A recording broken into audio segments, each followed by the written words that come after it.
President Biden recently endorsed an agreement with a bipartisan group of senators working on an infrastructure framework. In the coming weeks, a draft bill is expected to be put before the Senate Energy and Natural Resource Committee, which will pave the way for an eventual vote by the full Senate.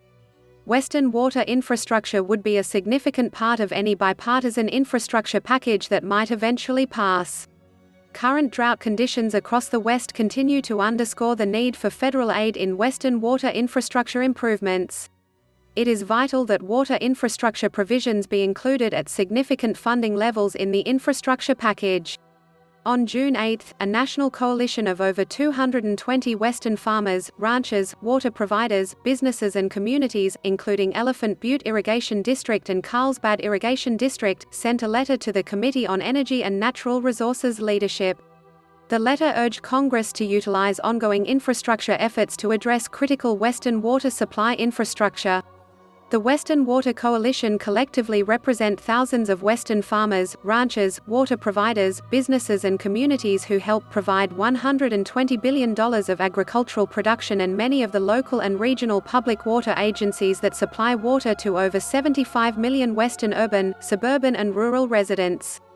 It outlines specific needs, including $2 billion to $3 billion for new storage and conveyance projects, along with at least $3.2 billion to address rehabilitation of existing infrastructure identified by the Bureau of Reclamation.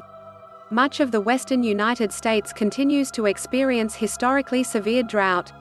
While EBID and others work tirelessly to improve irrigation and system efficiencies, it is vital that proactive measures be taken to prepare for possible continuing and future dry years by investing in supply infrastructure.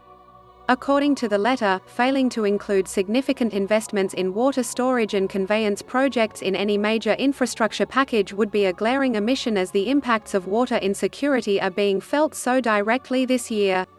Federal investment, the coalition states, will assist in addressing critical safety needs, develop new infrastructure, invest in smart water technology and conservation, and improve forest and water ecosystems.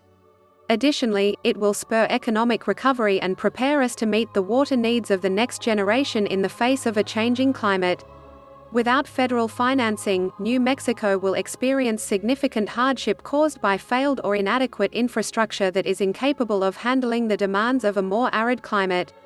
EBID's surface water storage and delivery facilities in the southern part of the state have seen floods, droughts, and everything in between in our beautiful, but often harsh and varied climate.